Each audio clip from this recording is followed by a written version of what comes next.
Hello and welcome to Pau in France for the second ICF World Cup Slalom competition of 2012. 270 paddlers from 37 nations will be in action on the spectacular Stadium of Running Water. Today's entertainment will be looking at the finals of the 4 Olympic events plus the Women C1. That's kayaks, singles, canoes, singles and pairs. Only 6 weeks to go to the Olympic Games. It's all tension and preparation. I'm Matthew Layton, so sit back and enjoy the ride. So this Pau Whitewater Park has been now inaugurated 2 years ago with the World Cup Slalom. It's a natural looking whitewater park, whitewater river. It has been completely built, but the option of the architect and the conceptor was to bring the river from the Pyrenees in the downtown in the city. Here for the first time since many years we have a course for the final with 25 gates, which probably means that it's a lot of opportunity to touch the gate or to miss the gate. The course itself with the water flow is also quite strong. We have 14-15 cubics per second. But I guess the number of gates and the length of the course will make the course difficult. Especially the bottom course, still very hard in terms of water flow, powerful, and people getting tired. So probably we may expect some difficulties in the bottom course from the gate 18 to 25. Straight into the action, and it's the canoe single men's final. The top 10 athletes from the last couple of days will be going head to head. Let's look at the top 3. First to go, Alexander Slavkovsky from Slovakia, 29 years old, number 4 in the world. Unfortunately for him, missed out on Olympic Games selection, but really keen to show he knows his course. And we join them here, halfway down the course. As you can see, a lot of white water. Through this section, gate number 15, it's all about getting into the right line. You go over the stopper and cut back through the upstream, gate number 17. It's now important to get the right line as you go forward. Another stopper there and getting yourself in situation to take on hard gate number 20 upstream. He's already getting his boat in line. Cuts back very quickly and into the stream and into the current again. Very good time. Not quite a clear run, 2 penalty points, but he's going to be delighted with his run. As you can see from the slow motion picture, it's all about balance and concentration and using the water to your benefit. Next to go, 28-year-old Gregory Kielinek from Poland.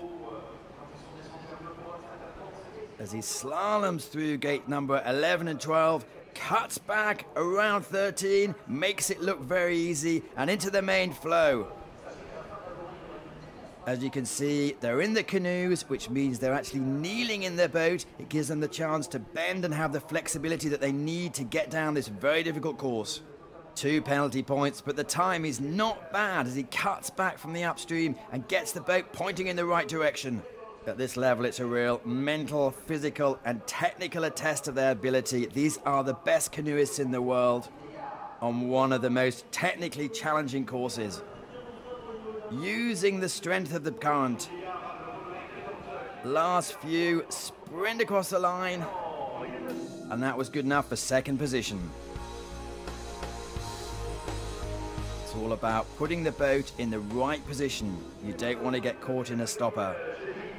The superstar, Tony Estanguet, he's French, he's 35 years old, and he has 2 Olympic gold medals, 2000 and 2004. And with his brother, they're actually mainly responsible for getting this course in the situation it is now, born and bred in Pau. This is a demonstration of how to go fast and how to make it look easy. Using the stopper to get momentum to cut back quickly around the upstream gate. Not wasting a single paddle. But now needs to get the boat in the right position to cut across, using the wave, and that is very tight around the upstream grate. Straight back into the stream. Tony Estanguet is obliterating the field. And he goes on to win by over 7.8 seconds. That is a true demonstration from the local champion.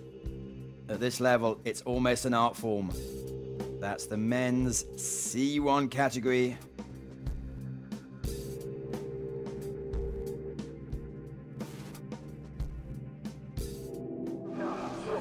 Confirmation of the result.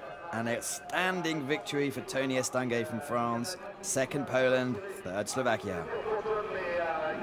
My qualification runs were good, but not excellent. The semi-final this morning was a little bit better, but still with some mistakes. And finally, I could, yes, really good, a good final. I'm really satisfied.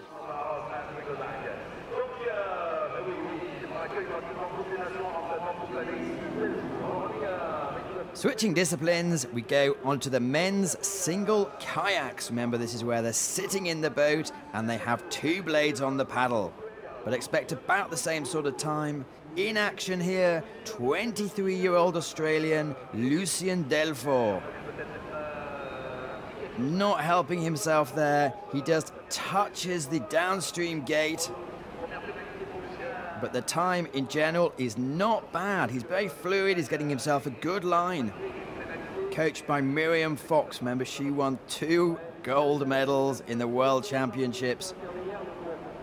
As he comes up to gate number 17, the upstream, he's a bit off the pace, but it is looking fluid. Came 10th in the World Championships a couple of years ago. As he fights, manages not to touch the inside pole. Now it's just a case of negotiating the last few gates, gets the line correct, into the middle of the stream and paddles away. And a very good performance, even though he's self-critical. And just look at the athleticism as he spins the boat actually on the spot. The rule, by the way, is you need to get your head round the pole. If you miss it, it's a 50-second penalty. If you touch a pole, it's only a 2-second penalty. And these penalties are added to your individual time score. Clearly, the athlete who has the lowest time wins the event. On the course now, Jan Vondra from the Czech Republic. Very good as a junior, very good as an under-23. Fairly new to the senior level, but he is putting it together. That's a very, very good split time. As he pivots the boat round the upstream gate and gets in the right position. It's very important to get in the right lane, the fastest water, and set yourself up. If you look here, the boat is virtually horizontal to the line, but it puts him in the right flow to get the boat through the upstream gate and set him in a good situation for the next one. 25 gates today, not an easy course. That is a very respectable time for Jan Vondra.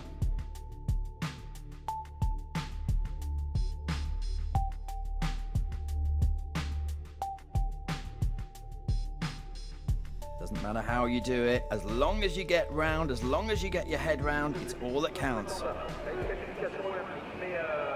Etienne Dye, Frenchman. In April on this course, Etienne booked himself the Olympic boat, finishing ahead of French legend Fabien Lefebvre. Picked up an early penalty, but is doing extremely well, keeping a fine line. 1.77 m tall, only 66 kilograms in weight, so it shows it's more technique than power. The 22-year-old, born in Prague in the Czech Republic, is putting together a very good run. As he adjusts the boat, coming down the big wave, tightly round the upstream gate, gets the perfect line to set him up for gate number 21. Giving it his all as he comes across the line.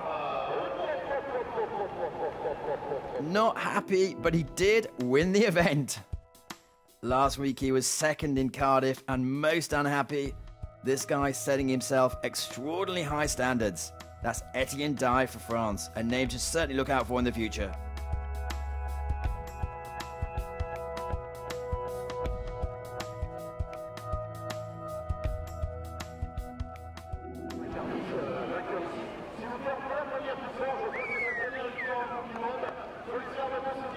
Confirmation of result. That's a wonderful victory for Etienne Dye for France, second Jan Vonder from the Czech Republic, and third Lucien Delfort for Australia.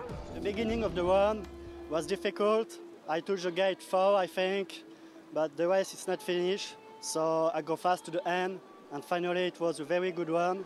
The time is here, and I am very happy to win my first World Cup. We have two basic categories in the wildwater canoeing. This is a kayak and the canoe. The shape of the canoe and kayak is mostly done by the ICF rules. Main difference between the kayak and canoe is the seat position for the athletes, and also the way how they move the boat. You can see the seat in the canoe one boat, and the legs are in the front of on the boat. And in this part there is foot braces to help the athletes to be fixed in the boat properly. In the canoe boats, the people, they are sitting on small sitting blocks, and the knee in the boat, they are fixed in the straps to be perfectly fit. We've got a cockpit in the boat, and it's a rim, and the paddlers, they're using the special spray legs. They can fit it around the boat and to avoid to go water inside into the boat. The action switches to a relatively new discipline. It's not an Olympic event, it's for the women, and it's the canoe singles. And we'll join the action with Kateřina Hoskova from the Czech Republic. She's the reigning world champion. As you can see, it's a fairly difficult course, this one. The layout of the course is exactly the same for all competitors in all disciplines. But she has a very good, solid technique, using the power of her water. No point in fighting it. It's 14 tons per second going down this course of 280 meters that drops over 5 meters with 4 big drops in the course. Kateřina struggling a little bit on this stopper, and she's taking a wide course round the upstream gate. Seconds are falling away here.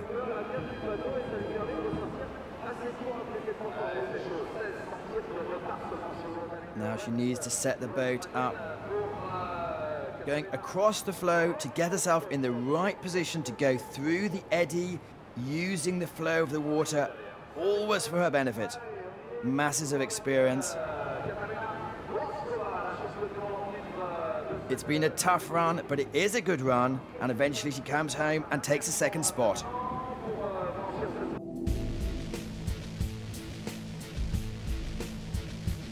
All about using the paddle to put the boat where you want it. A lot easier said than done.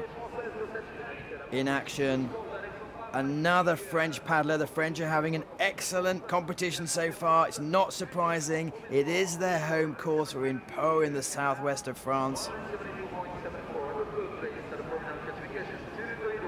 She's the current European champion. Comes under the bridge, needs to set her up, coming down the stopper to get a good angle. As you see, some of the paddlers, they actually switch hands when they're coming across. Not easy to do.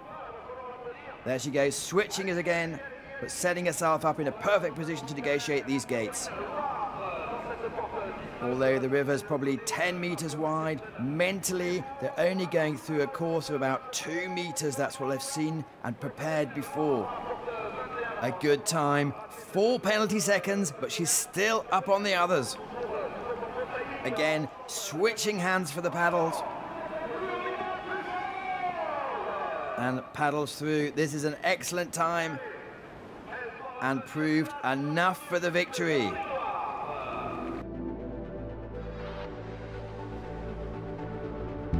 Doesn't matter if you go through the gate, forwards, backwards, upside down. As long as you get through it without touching it, you get no penalties. The green and white gates, you go downstream. The red and white gates, upstream. Confirmation of result, France first, Czech Republic second, and France a very well-deserved third place. So my race was a little bit difficult because the gates are all around the course. So we don't have more than 5 meters to keep speed on your boat. But sometimes I have good feelings, so it's okay. Yeah, we have to continue to train to have better feeling, but it's okay.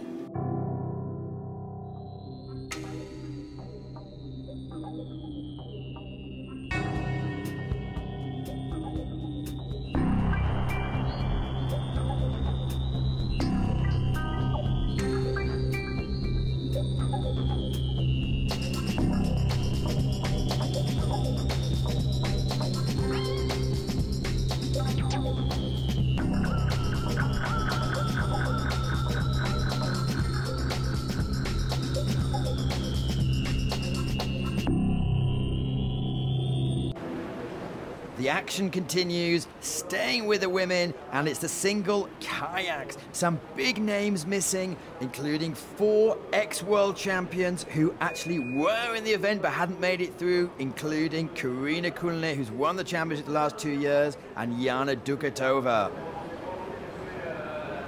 But these girls, you can only beat the people in front of you. And here we have 26-year-old Lizzie Neve from England, representing Great Britain. An excellent first half of the course, free of penalties, cuts back really well from the stopper on 16 and very closely whips the boat round back into the mainstream. It's not a sport to do if you don't like getting wet. And here she goes, controlling it, perhaps a bit low on the upstream, but quickly recovers that. She'd have lost 2 or 3 seconds there.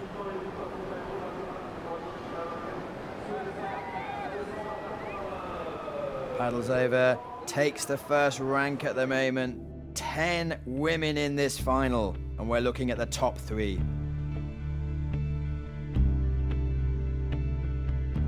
The best times today in the kayak and the canoe, well, about the same. It just shows what a technical course it is, because traditionally the kayaks, if you have a longer course, clearly in a straight line, they can get more speed. In the background, you can surely hear the crowd. A very good crowd out here today. Lovely sunny weather. Carole Bouzidi is the name of the lady in action. She's from France. She's the current European champion. And she's making it look easy. In and out quickly from the upstream gate. Across through the stopper. And places the boat.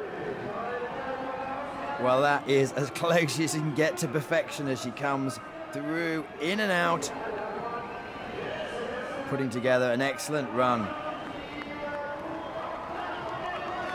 A delighted Carole crosses the line. That was good enough for second place.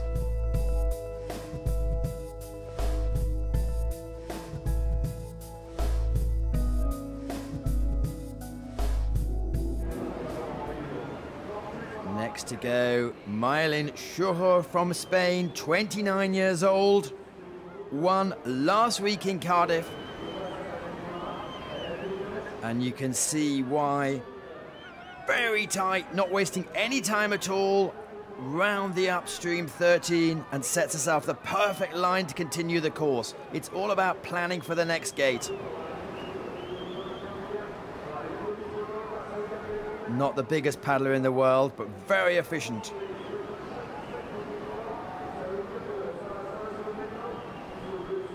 Sets herself up, comes through the stopper.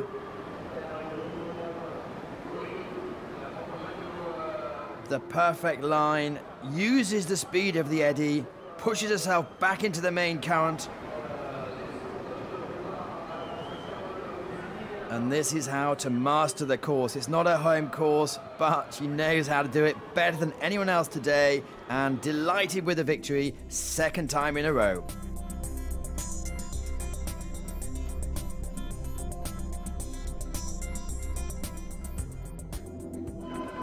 Confirmation of result. Gold medal from Maylin Schucher from Spain, second France, and third Great Britain. The race was difficult today. The course was very tricky, difficult grades, very lot of race and it was difficult race.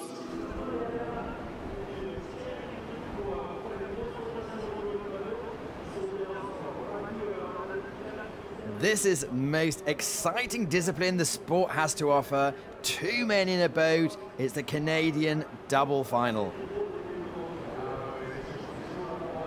On the screen, for China, Minghai Hu and Yonhuan Xu. Hu and Xu, they do have a pedigree. They won the Asian Championships 2011, a disappointing 10th in the Beijing Home Olympic Games. The challenge here, as the boat's a lot longer, you need to make sure you know where your partner is to get yourself through the gates.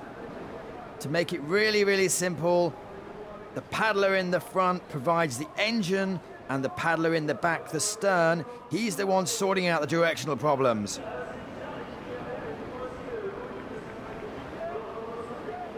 Need to spin the boat, a bit of a correction there as they go, get themselves into position to go upstream, gate number 20. Bit of a difficult start, but they certainly came out with style, putting together a very good run here. No penalty points. The first time we've seen the Chinese boat in action this year, and they certainly know what they're doing. They would eventually take the 3rd spot.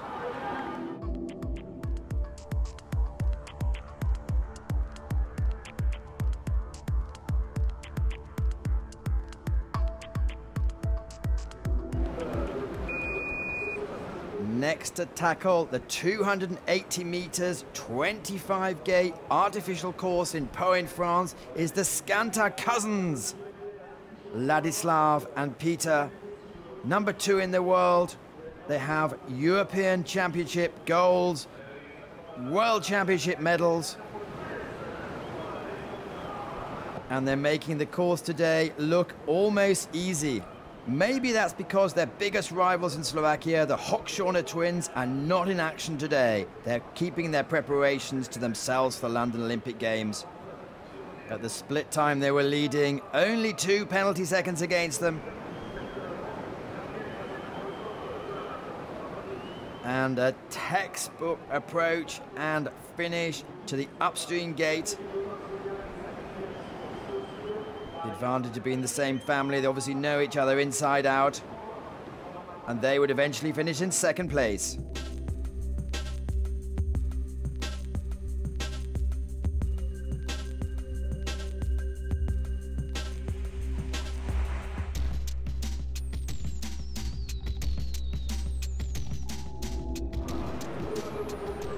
Back to the locals. Pierre Laborel, Nicolas Péchier, both very accomplished canoe paddlers in their own right. And as you'll see, they have an extremely high paddle rate. In fact, that's their signature. Both very compact, but very, very powerful, attacking every gate. And as it's their local course, they know the lines inside out. Preparing the Utstein gate. And that's how to do it, as close as you can without actually touching. They're in for a super time here as they set themselves up nicely from 19. Take down the big wave, diagonally across into the eddy. Using the power of the water to get through the upstream gate 20. Now it's just a matter of holding it together. They obliterated the rest of the field and went on to win by over 2 seconds. As you're kneeling in the canoe, you can get a lot more flexibility.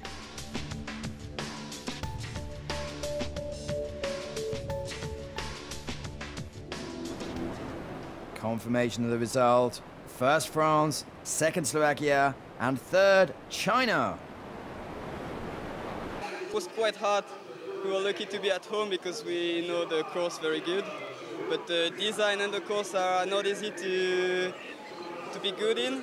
So we fought hard, and fortunately for us, we had no touch, no mistake.